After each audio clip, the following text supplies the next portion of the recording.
My friend's girlfriend cheated on him, we didn't expect him to, Part 2. Hi everyone, welcome back to another Reddit cheating story. Before we start, please hit the subscribe button and click the notification bell so you won't miss another cheating story goes live. Jim, I remember when I first started working out. Kim was so uncomfortable with her body, so I decided to bring her along. I taught her all my workouts and pretty soon she had all the confidence in the world. She was so happy and proud of herself, and so was I. I feel like if I did not introduce her to the gym, she never would have met this guy. Of course this happened to me. Why wouldn't it? I swear to God, dude, this is so fucked up. Why did God do this to me? If he actually exists, why would he? What did I do? We did the best we could to comfort him.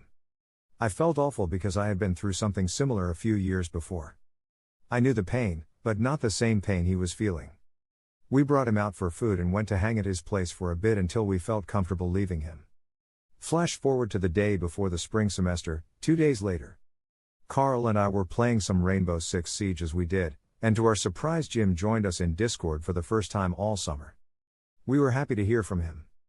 We talked about the semester and how we could not wait for school to start, we goofed around in Siege, and we talked about how we were going to go on vacation together during our first break from the semester. Everything seemed so normal. At the end of the night we said goodnight to each other and went to bed.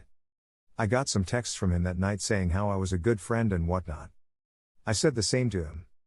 The next day I was in my third class of the day when I got a call from his ex. I did not answer, of course, because not only was I in class but I also hated her guts. She kept calling me, so finally I gave in and stepped in the hallway. Me, what? Her, have you heard from Jim or seen him at all today? Me, no, why? Her, he sent me a really weird text. Me, like how weird? Her, almost like a goodbye text. Me, did you call the police? Exclamation mark.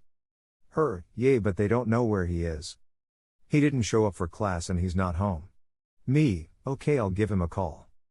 I'll call you back. So I gave him a call and I shot him a text. He did not answer either.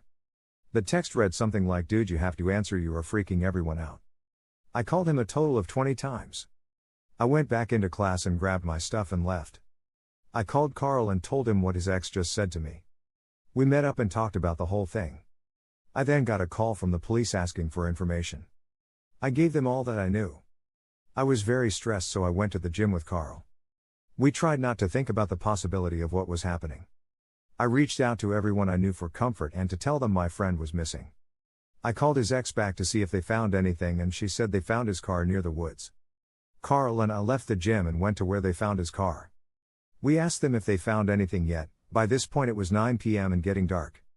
But unfortunately they did not find anything. I drove Carl home and told him to call me if he heard anything and I would do the same for him. I went back to my apartment and talked with my roommates about what was going on. I did not know how to deal with it, so I just didn't. I emotionally could not grasp what was happening, what he meant by "you're a great friend," and how it was actually his goodbye. At around 11 I called his ex once more. All I could hear was wailing in the background. I started to shake because I knew what that meant. Her sister answered the phone sobbing. I asked to speak with Jim's ex, but her sister said she was in hysterics and could not talk. I managed to keep my composure and told them to stay where they were. I grabbed my keys and got in my car. Her sister sent me their address and I went over to talk with her. I did my best to comfort her, as it would have been what Jim wanted. He cares about her more than anything else despite what she did to him. I told her the same thing I told him, that I was there if she needed me. We talked every once in a while for a little bit, but eventually we stopped talking. So there it is. The story of my friend's last few months among the living. He was going to ask all of you what he should do about the whole thing, if you guys believed his girlfriend was raped or if she cheated. I'm honestly not sure if he did or not. But regardless, don't fucking cheat. Just end the relationship. Also, don't commit suicide. It's a permanent solution to a temporary issue. It hurts everyone so much more than you would believe. If any of you would like to talk because someone cheated on you, let me know. I'd love to help and prevent the same thing from happening to you. Edit, first and foremost, I appreciate all the kind words. You guys are seriously the best and very supportive. Second, I think I left the part about the rape out. We experienced confusion about the topic for a while, but she came out and told my friend Jim before they decided to go to couples counseling. She was never rigged, she was just hiding her mistake behind a blatant lie, unfortunately. She told him she was scared and did not know what to do, so she lied about the whole thing. She voluntarily went over to this guy's place knowing what the results were going to be, as they were very clearly discussed beforehand. They had been texting back and forth for about a week beforehand. He knew she had a boyfriend. He lied and told her that he didn't. Later on I found out he did. It's a long distance, and after he got out of the army he decided to go to college and cheat on her. Here are some of the best comments from our community. It's never black and white, though it might seem like so. You don't know why the other person cheated, and usually it's because of things other than their evil. What caused them to become this way?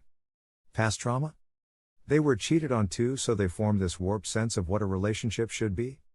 Did they just grow up in an environment where unhealthy relationships were the norm?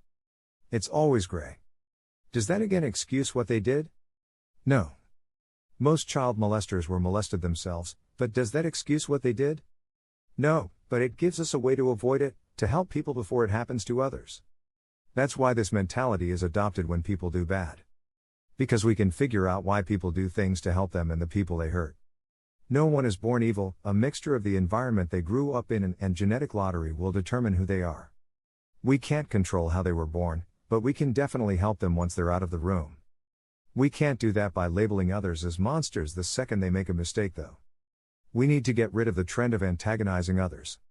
Yes, hold them responsible for what they did, whether it be life in prison or avoiding contact, but don't ignore what they have also gone through.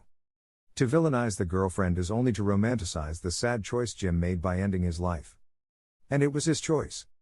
She didn't force him, and it's not her fault that he lacked the emotional resilience to cope with the pain she caused him, or that he opted not to reach out for help. These were young people. Emotions run high, and it's fairly rare that a person's first loving relationship is sustainable. As one who's been cheated on by my first girlfriend, I understand the pain it causes. This is why I preach breaking up, not cheating. Many people have been so heartbroken where they see suicide as the only solution, which it is not. I will absolutely never cheat since I understand the pain it causes. I'm very sorry about your friend. The story is a tragic one with sadly the most tragic of endings. You're right, it is a permanent solution to a temporary problem.